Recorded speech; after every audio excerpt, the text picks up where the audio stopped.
You know the traditional Malaysian story, right? You grow up, you get a good job, you get married, buy a house, have a couple of kids. For generations, that was the path. But is that dream still the same for Malaysians today? Let's take a look at our family tree and see how it's starting to look a little different. So, is this still the ultimate life plan for young Malaysians? Well, the answer is getting complicated. We're going to unpack why by looking at this big tug of war between old school tradition and the new school reality of what's in our bank accounts. Okay, first things first, let's understand the foundation. Here in Malaysia, marriage isn't just about two people falling in love. It's way bigger than that. It's a huge cultural thing, you know? It's deeply woven into our society, shaped by our faith and the values passed down for generations. For so many of us, marriage is a really profound spiritual commitment. In Hinduism, for example, it's not just a contract for this life. It's seen as this sacred bond that connects two souls for 7 whole lifetimes. It's a spiritual duty that holds the entire family structure together. And what's really interesting is how you see this same deep respect for marriage across different faiths. In Islam, getting married is seen as completing half of your deen, your religion. It's a sacred act that completes a person's faith. So you see, it's a massive deal. And this all leads to a saying I bet we've all heard a million times from our parents or aunties. Anak itu rizki. The idea that children are a blessing, a kind of prosperity. This one phrase really captures a core value that has shaped Malaysian families forever. So the dream of marriage and family is huge, right? It's beautiful. But for a lot of young people today, the first big obstacle isn't finding the one. It's affording the life that's supposed to come after. Let's start with the wedding itself. On average, single Malaysians think they can set aside about 14,000 ringgit for it. But come on, anyone who's ever planned a wedding or even been to one knows that number can disappear pretty fast. And that's just the first financial hurdle. And the wedding is just the beginning. After the big day, this is the reality for so many families. Household debt in Malaysia has been climbing and climbing. This puts a massive amount of pressure on young couples just starting out, juggling loans for their car, their home, and just daily life. So what does all this mean? It means all this financial stress is directly affecting when, and even if, people get married. For men, the top reason to wait is money problems. For women, finding the right partner is also a huge factor, which is often tied to wanting a partner who is financially stable and ready for an equal partnership. It's a lot to think about, isn't it? If this breakdown is giving you a clearer picture of the real challenges young Malaysians are facing, do me a favor and hit that like and subscribe button. That way, you'll always stay ahead on the biggest issues shaping our country. Now, with all these pressures piling up, it's inevitable that for some couples, the dream doesn't last. So let's talk about the tough reality of divorce in Malaysia. The numbers actually show there's a critical period. The peak age for divorce among Malaysian men is between 30 and 34.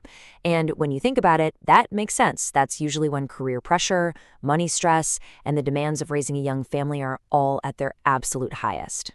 So what's actually causing these marriages to break down? Well, studies point to a few key things. Financial strain is a big one, which we've already talked about. But other issues are just as serious, like a total breakdown in communication, cheating, and sadly, domestic violence.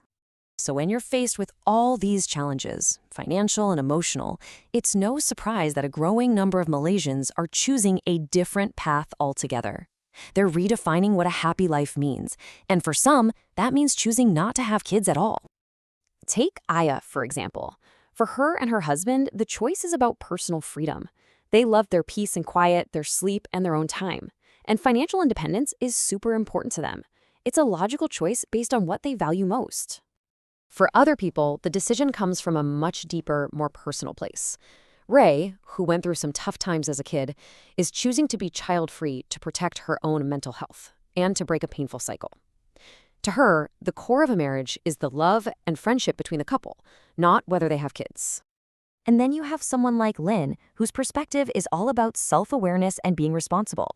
She worries that her own struggles with anxiety could negatively affect a child, so she's making a conscious decision not to pass that burden on. Now, these really personal decisions are starting to add up and create a real impact that we can see in the numbers.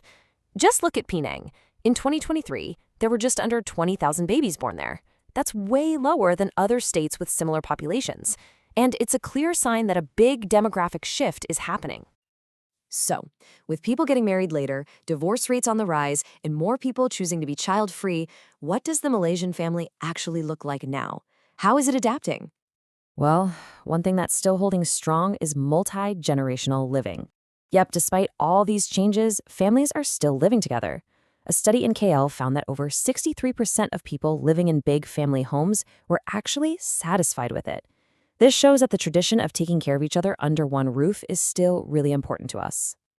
And inside these family units, the roles are definitely evolving. Younger generations, especially millennials, really believe in sharing the load. They're moving away from that old idea of the man being the sole breadwinner and the woman being the caregiver. It's becoming much more of an equal partnership. But all these personal choices have huge consequences for the nation. I know this chart looks a bit complicated, but the story it tells is simple. When birth rates go down, it means that in the future, we'll have fewer working-age people, and that's a long-term risk for our economy and for supporting our aging population. Whew! We've gone from personal dreams all the way to national economics. If you want to keep getting clarity on these big issues instead of more confusion, then come join our community. Tap that like button, hit subscribe, and let's keep making sense of all these changes together. So, we end right back where we started. The old blueprint for family life in Malaysia is clearly changing. It's becoming more diverse, more complex, and a lot more personal. The question isn't just what is a Malaysian family anymore. The real question is, what does the family of the future look like for you? Thanks for watching.